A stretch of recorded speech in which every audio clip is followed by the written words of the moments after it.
guys, it's Nik the Booksmith. Welcome back, welcome back. So today I wanted to show you how to make a couple of the props that were in the Book Nook.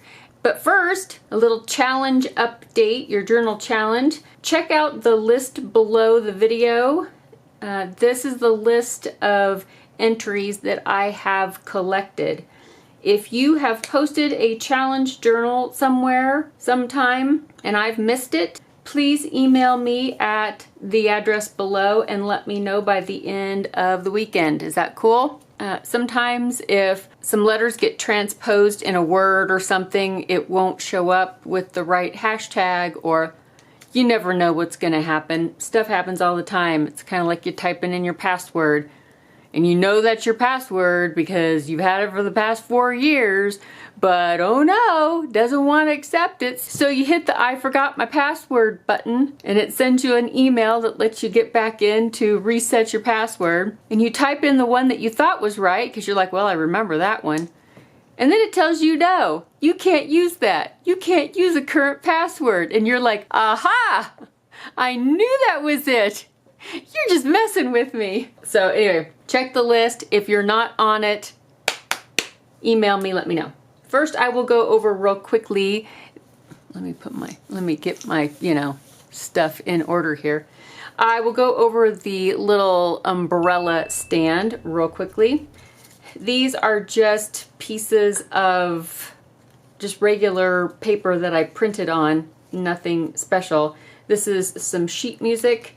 And these are 2 little maps that I sized down smaller before I printed them. That's all it was.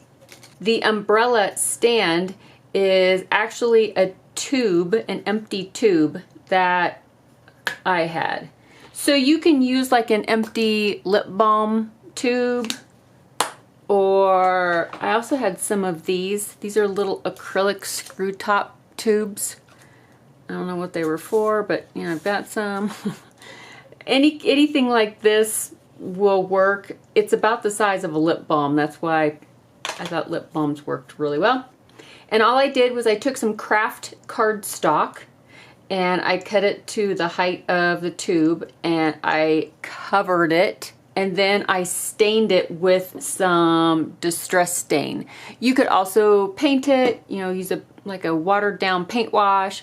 You could use wood stain, I'm assuming, too. You could just use a designer paper that had a cool print on it and you just leave it the way it is. Anyway, that's what I did. And then where the seam was, where the 2 ends came together, I took some black cardstock and I made a 1/4 inch long strip off of the long end of a piece of cardstock. And I put a piece of it over the seam. And then I also made a little stretch, a band to go from one side to the other, and then at the bottom from one side to the other. So that's just cardstock. And then for the little studs, I used some dots of glossy accents and I let it dry. And then I just touched it up with a little bit of gold acrylic paint. That's all it was. I did paint the bottom of the tube black. That's all I did. That's it. For the wee little table, we made the candles. You know how to do that. And one of the little books goes on top of that table. This one doesn't open. It does have pages, but I glued them all shut so that it would sit upright nicely. And I even put a little bookmark in it. I made 100 books. 100 books. Not all of them open, but still, that was a lot. So anyway, for the little Moroccan end table that goes at the end of the shorter bookcase, all this is chipboard, if you can believe it. If I'm lying, I'm dying. There will be a template for this. You can find the information underneath the video. And I have had my Cricut cut this out for me because that's its job. That's why I bought it, right? You could cut it out by hand, but reeks of effort. The file, the template file, will be a PNG file. Hopefully your die cut machine takes PNG. If it doesn't, then I'm sure you can figure out how to switch it to something that it can take. Or have a kid do it. That's what I do. Get this out of here. So these are the little inlay pieces, as I'm sure you gathered. Ooh. Okay, I'm going to set that aside. We don't need all of that.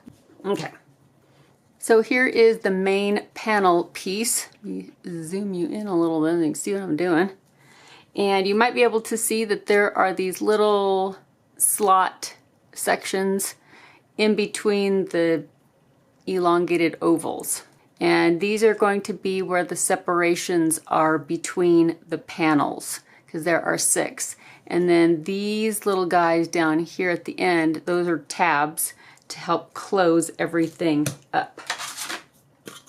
So you grab a straight edge of some sort and you line up your straight edge over the center of those little slot thingies, and with a craft knife give it a score just through the first layer of paper, not all the way through. We're just going to score it so we can fold it.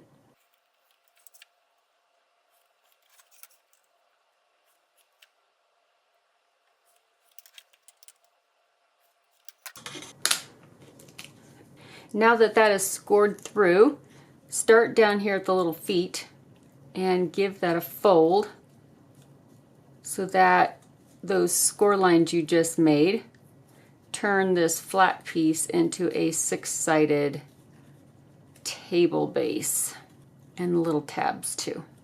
And your little dog too. So here is the table base. Oh, pretty easy when you have the Cricut do it, right? Right. And just for some added support, and this probably isn't absolutely necessary or anything, but I'm gonna do it anyway. Let me grab some glue. What I'm going to do is I'm going to run a bead of glue in that fold line and place a toothpick right there and make sure that the top is flush with the top of this panel piece, and kind of just hold it there for a second. Hold it there. And I'm going to do this on every other fold. These are, I think these are like cocktail toothpicks. So they have a flat end on one end, but if you just have regular toothpicks, you can always just snip off one of the ends to make it blunt. Or you could use, maybe you could cut up a coffee stirrer, like a little plastic coffee stirrer. That would probably work. Or you can just forego this whole part.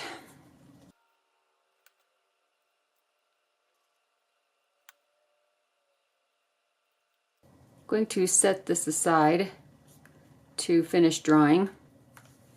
Okay, these 2 solid ones, depending on what you make this out of, you can do what you want. So I wanted a little bit thicker of a tabletop than this thin chipboard.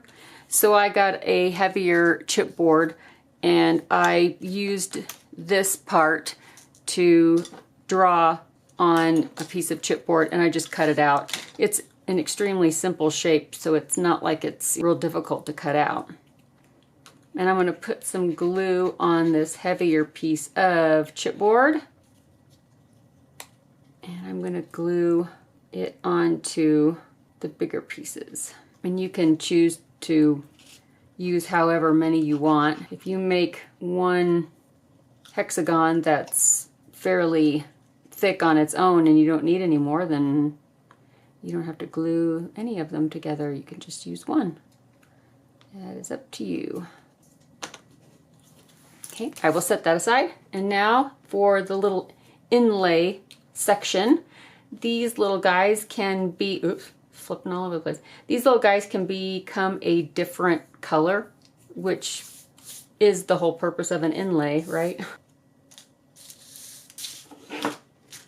I've got this bottle of spray, like glimmer mist stuff. So let's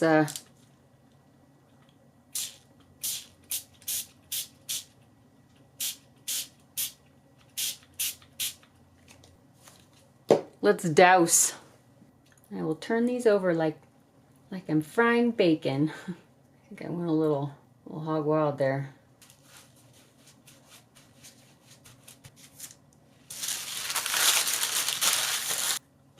Now at this point, when you have all your pieces ready to assemble, these I already put some color on them, but if you want to paint your table legs, and I would do inside and out since there's cutouts you can see through, you can paint them. You could probably stain them like I did with the Glimmer Mist or Distress ink or whatever. I used Distress ink on this one, I believe. I still have some of the daubers left, a few. So you can use whatever you like. I don't think I'm going to worry about it at the moment. I will glue this inlay top to the base, this one.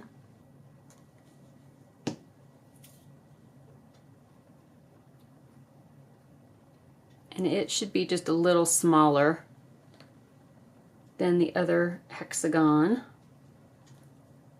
And if there's any glue that starts seeping out, just wipe away any big globs just in case, so that the little inlays will fit in there nicely. And that's the next step. It's like putting together a tiny little jigsaw puzzle, except all the pieces fit in all the openings. So it's the no-brainer jigsaw puzzle.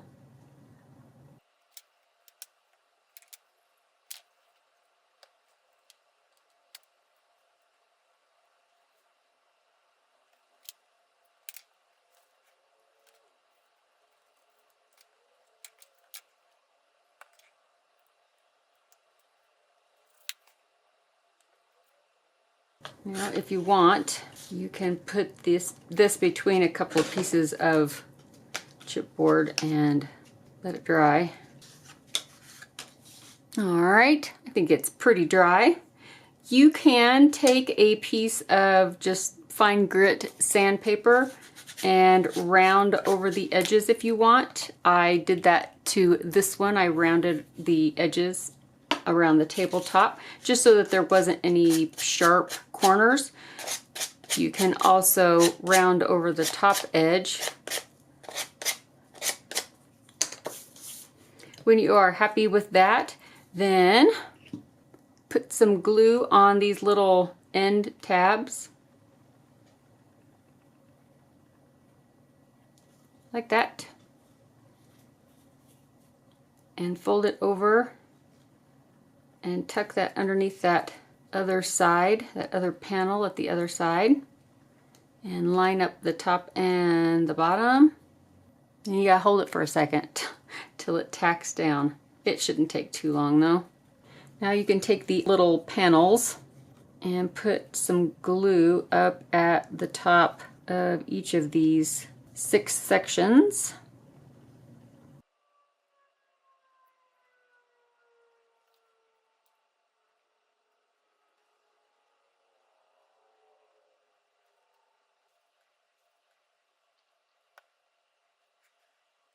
Make sure when you put each of these little strips on at the top of the panels that it's flush with the top of the whole base.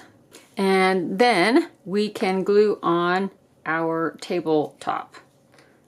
I usually just put glue up at the top of this, and I invert the bottom over and put it on upside down.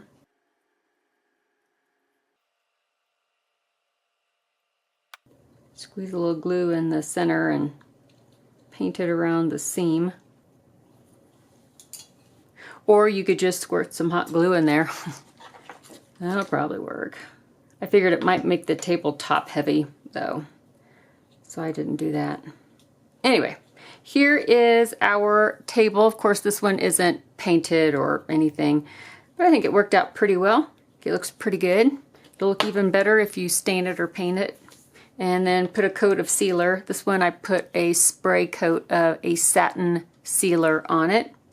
And I think it looks pretty authentic in a miniature size, but I think it looks pretty good. It would be cool to inlay jewels or, jewels or mother of pearl, something that looks a little iridescent. I think that would be cool. All right, guys, I think that is it for me today.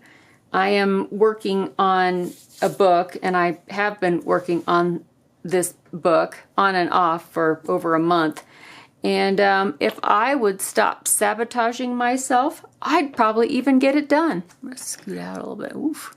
I had the text block all made, all the signatures were folded, everything was all sewn together, and I was cleaning up my work surface, so I just picked it up and set it aside.